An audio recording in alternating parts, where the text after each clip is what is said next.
Explore Hyderabad exclusive temple jewelry exhibition Nakshi Mela at Varahi Silver Jewelry KPHP. నమస్తే, welcome to Suman TV. నేను మీ కృష్ణవేణి. మనకు కొబ్బరికాయకి సంబంధించి అనేక అనుమానాలు, అపోహలు ఉన్నాయి. ముఖ్యంగా గుళ్ళో కొబ్బరికాయకి సంబంధించి ఈ అంశం గురించి డీటెయిల్డ్ గా మన అపోహల్ని తొలగించవలసిందిగా ఈ రోజు ఒక గెస్ట్ పిలిచాను. ఎవరో కాదు, డాక్టర్ రంగి కమల గారు, రిటైర్డ్ ప్రొఫెసర్. మాట్లాడదాం. అమ్మ నమస్తే. నమస్తే. అమ్మ, కొబ్బరికాయ కొడితే కొంచెం కుళ్ళిపోతే మనకి ఇంట్లో ఏదో అరిష్టం జరిగిపోతుందని, పువ్వు వస్తే మాత్రం చాలా శుభ సూచకం అని నమ్ముతారు. ఈ రెండింటిలో వాస్తవం.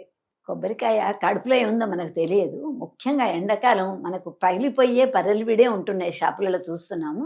అయితే అనుకోకుండా ఉట్టి టైంలో మనం తీసుకున్నా కూడా కొబ్బరికాయ కొట్టగానే ఎక్కడి నుంచో వస్తాం, ఎన్ని రోజుల నుండో అనుకున్నా వాయిదా వేస్తుంటాం. సత్యనారాయణ కథలో లాగా రేపు వచ్చే వారం కొడదాం అనుకున్న వాళ్ళు ఉంటారు. టైం లేక, యాంత్రిక యుగం కదా, చూసుకుందామని అనుకుంటుంటారు.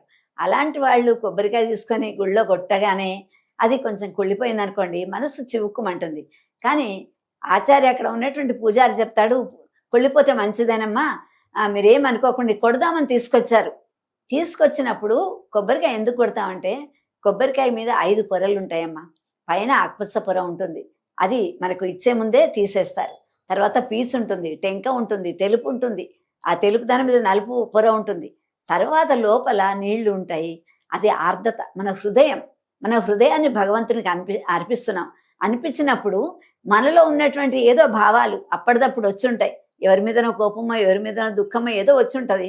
అందుకని చెప్పేసి దాంట్లో భావనతో ఇది పాడైపోయి ఉండవచ్చు అని చెప్పేసి అనుకొని, స్వామి ఏ భావనలు నా తుడిపేసేయి, ఏ భావనలు నా తీసేయి, నాలో నిన్ను దగ్గరికి వచ్చేటటువంటి విధంగా, నీలో ఐక్యం చేసుకునేటువంటి విధంగా నన్ను మార్చు అని చెప్పేసి, కుళ్ళిపోయినా మంచిదే, దాన్ని పక్కన పడేయడం మంచిది.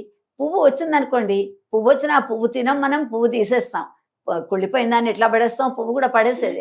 కానీ పువ్వు వచ్చినా కూడా మనకేంటిదంటే ఏదో వికాసం, ఏదో ఎవల్యూషను, మనకేదో అనుభవం ఏదో వస్తుంది అని చెప్పి సంతోషపడతాం. అందుకని చెప్పేసి దాని లోపల పువ్వు వస్తుంది.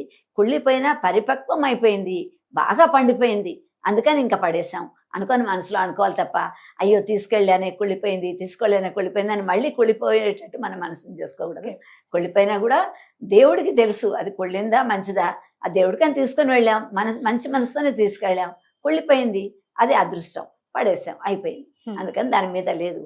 దగ్గరలో దుకాణం ఉంటే ఇంకొకటి తీసుకోవచ్చు, లేకుంటే ఫోన్లే తెచ్చామని చెప్పేసి తీసేసి దాని బదులు పైసలు హుండీలో వేసి దండం పెట్టుకుంటే అయిపోతుంది.